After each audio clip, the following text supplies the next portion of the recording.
there, and then the final stages of the night, and we'll talk about that in the modified race too. But man, great job of track prep by the Willamette Speedway prep crew, Chris Knopfziger and Bill Arnold. Amazed at how that track turned out. I thought it was going to be a whole lot different. Really did. So, Hornets. We had Hornets, Super Sports. We had Hornets, IMCA Stock Cars, Super Sports. We had the Sport Mods. IMCA Sport Mods and the IMCA Modifieds. Right. Did I miss anything? Well, if you blinked during a couple... Yeah. The Hornets... they were putting on a show. They diced it up. Did they not? Yeah. That one of the best Hornet features I've ever watched at Willamette. It really was, and I'm going to tell you, our winner, and we'll get to that in a minute, sneaky dude. Yeah. Sneaky. Everybody thought, the guy to beat here tonight, and we thought we knew who the top two or three cars were going to be. And then the old magician showed up, and he snuck by everybody. Yes, he did. And it was one heck of a race. Main event went like this. We're going to start at the back of the pack. We had 9 Hornets. Mm-hmm. 9 Hornets, all fairly good race cars, pretty competitive. Kaylin Farness, she finished 9th in the 44. Beautiful little race car, the black and pink one. Yeah, that was a nice car. She had a little trouble down in turn 2, got looped out, and unfortunately the track was fast enough where if you were towards the back of the pack, it was really hard to get by anybody because the track, like I said, was so hooked up. Everybody was so fast. That's the bad part about those racetracks that are hooked up like that. Everybody's fast and it's hard to pass. That's right. She had a tough time. Went a couple laps down, a rookie driver, but still. Getting experience. Absolutely. So she finished 9th, just ahead of her. John Bissell from Albany, the number 11. He was 1 lap down. Travis Hillsman, the little white and black 13. I had never seen him. No. A new name to me, but fairly competitive, fairly decent. Good run for him. Just ahead of him in the 6th spot, Joseph Elwes in the 4 AG car. Nice little gray car. Remember that? Yeah, that was a real clean fast little car, too. Sure. Pretty darn good run.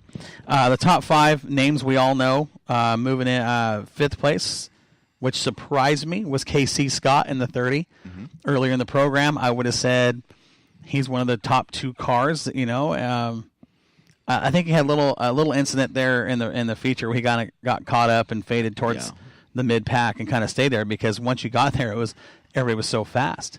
4th place, Talon Rogers. Am I saying that right when I say Talon? I think so. Yeah. Talon Rogers. That's my old car. Right, your old car finished 4th. I set it up for him. New number on the door, and that I'll tell you, in the late stages, that car came on. He was going for first in the heat. He was. And in the main event, it seemed like the longer those cars ran, the faster that particular car got. And I think it was just him getting comfortable with it and feeling the track and learning, where to run, where not to run, because there were some ruts down there.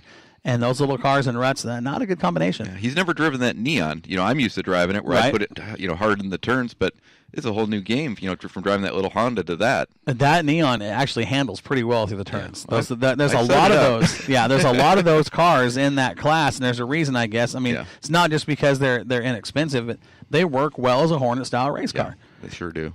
3rd place, which based upon what we saw early in the program, I was surprised he finished 3rd because I would have guessed he was probably the guy that was going to win the feature. I actually saw him at Denny's after the race. The 21T Devin Traslovenia finished 3rd. Well, you have to remember that finish. Was that? Well, you had 3 cars. Remember this, Sam? We had 3 cars catch a pack of cars that were going a lap down, and there was 3 cars in that pack that was going a lap down. There was 3 cars racing for position, and positions changed. Yeah. Positions changed, and they were slicing and dicing, and nobody made contact. Nobody took each other out. It was awesome racing. Yeah, and you thought they were banging. Yeah, you thought you were banging doors, but they weren't. Right, and that's why I say when I say it was one of the best Hornet races, if not, regular. Now I'm not talking about the Hornet, the Great American Hornet Challenge. I'm talking about a regular Saturday night. It was a great race. They were going 3 wide. At one point, I think they went 4 wide for a second. It got exciting. It definitely got exciting, and in that move, that's where actually. It was the lap after, as they came out of lap traffic, they got by everybody. That's where I told, Traslovenia, I said, I saw him at Denny's, walked in and looked at me, and he kind of smiles and kind of gives me the look like, oh no. And I said, gave it away, kid. Yep. I said, you gave it away. And he looked at me. I said, you left the door open on the bottom just a little too long. And he says, I did. Because I should have went down. But again, trying to avoid those ruts. Sure. I get it. I get it. He was trying to be smooth and fast. And unfortunately, there was somebody there that just said, you know what? I'll risk it. And it paid off because the 2 cars that got by him that finished second and the winner, the 0, James Donaldson, he was moving. That's a good-looking little ride, too. I mean, our top 3, 4 cars, 5 cars, they're fast little Hornets. Yeah. James Donaldson finished second, 1.45 seconds behind the winner in the 7C, Josh Corley. Now, I said that I called him a magician because he fooled everybody early on in the program. You watch the heat race, you watch, he kind of went out and said, I'm going to run, see what happens here, and did not show his hand or play his cards until the trophy dash. Now, when we saw him in the trophy dash, I kind of went, wait a second. I called him on it. I called him on the interview, and I said, I think you might have just showed your hand because you didn't show it in the heat race. I said, I think you made a statement that you might have something for these guys. And he kind of looked at me and says, hey, man, I just love coming here to this big track where the speed is so high for these Hornet cars, and I just love racing here. And he tried to avoid it. And I tried to keep him on topic, but he played his cards well, didn't get attention early in the race, in the program, and drove to a win in the main event. But, again, only 1.45 seconds ahead of James Donaldson. I hope we see these guys on a regular basis just because, number one, they were good drivers. Mm-hmm. 2, the program for the Hornets was a great race. Mm-hmm. Really was, and I like seeing that competitive because you don't want to see, and I don't care what division you're talking about, you don't want to see one guy check out and take off. Nope. You just don't want to see one guy half a lap ahead racing out there cruising around while everybody else is racing for position. I want to see a race for the win. That's we had that. We did. We had that. And we're definitely going to talk about that. So, all in all, first night on the track for the Hornets, nothing to complain about. Fantastic show. So, from the Hornets, we had our IMCA stock cars. Right? We did. Okay. Now, this was a heated discussion on Facebook. I know you guys saw some of this, and things started getting a little dicey between some of the guys here in the Northwest because of this division. Yes. Being outside of it all, being us having the position we have with media, and being involved with racing. I don't know about you guys, but I'll speak for myself when I say this. I can clearly see both sides of the argument with this class. Mm-hmm. With that, I will say, I hope this class does grow and does become successful. Agreed. I hope it doesn't hurt our street stock ranks. Agreed. Because everybody knows how I feel about the street stocks. I'm a huge fan. Now, these are a very street stock similar type of race car. Very, very similar to the street stocks with a couple differences that you can argue, it's better, it's not, the 2-barrel and the suspension. I mean, it's everything is they're different yet they're so similar. Kind of like a IMCA mod and a sport mod. And that's the problem with, and this is what I'll say is the problem, if there is a problem with these two divisions.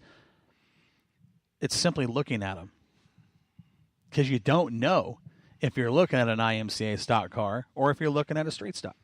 You could say the same about a mod for an average guy. And if you're for an average guy. Right. If you're a new fan that don't know anything about the mods, you have to look at the sail panels. Mm-hmm. How are they cut? Do they come all the way back or are they shorter? They're shorter on the sport mods. But with the street stocks and the IMCA stock cars, they're so similar. The naked eye to the average fan would think they're just watching, 8 IMCA stock car heat races or street stock heat races without being told that they're different. The average fan probably wouldn't know. Sure. Now, being that this class was announced, I'd say, about halfway through the off season. Yeah. Okay, we knew this was going to happen. We expected it. It's not a surprise. We weren't going to have a high car count. Okay, we knew that, Sam. Agree? That's a fair ruling on that. Yes. Right. Okay. So when we got to the track, I was hoping to see. Honestly, I was hoping to see 4 or 5. That's in my mind. I was thinking 5, 6. Right. And I think that's a reasonable number. I mean, Yeah. you know, because some of these cars are close enough they can change things Yeah. if you put the work in. To get there, and there was 2. We had 2 cars show up. Again, I wasn't surprised. Okay, this is going to take time. Anytime you announce a new class, even if you give these guys ample time, it's still going to take time to grow the class. Well, you have to also take in consideration, you can make a street stock into the stock car class, but a lot of people don't race the first race this season either. Right, right. So And take that in consideration. a lot of guys didn't, yeah. and some guys went to Cottage Grove. Right. Well, you know, the whole AMCO team doesn't race the first race. Right. That's just part of the deal. So the biggest difference that we know that we can talk about between the IMCA stock cars and the street stocks is the 2-barrel carburetor versus the 4-barrel, which means you can take an IMCA stock car under their rules and pretty much run it with the street stocks. Sure. But you can't take a street stock and put it, they're just because of the carburation and a couple of little things. But that being said, we knew we weren't going to have a lot of cars. The 2 cars that we did have, top-notch equipment. Brad Gentry. We know the Gentry family have been at Willamette for forever, with Sean and now Brad. And Brad had this car out there last year with the street stocks, working it over, massaging it, trying to get it right. They announced the IMCA stock car division. They made a quick conversion over. Sean's building his car. The other car that was there was Kevin Roberts. Beautiful, beautiful rides. Great race cars. And qualifying, Brad Gentry was faster. We know that. Trophy Dash, Brad Gentry was faster. We know that. He was significantly faster. Now you got to remember, this is the first time that we've seen these cars, and the first time that Kevin's been in that 88 car.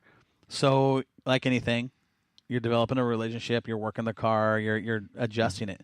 And I will say this: having the time in the car last year that Brad Gentry had versus the 0 time that Kevin had. Okay. Kevin made some changes throughout the night, and we saw the results of that on the racetrack. Okay, what we also saw was Brad's car was so good, he probably didn't have to change anything, and I don't think he did. Right. Because that car, what was that car fast or what? It was just unbelievable how it got on the track and just worked. It did. It just worked. It really did, and that's a testament to the knowledge from the Gentry minds. These guys know race cars, and it doesn't matter if it's a street stock, a modified, a late model. These guys have driven everything. Sure. Okay, I was impressed not only with them, but with the progression that Kevin Roberts made through the night with the 88 car. Because in the main event, where did we go? We went 15 laps in the feature with 2 cars.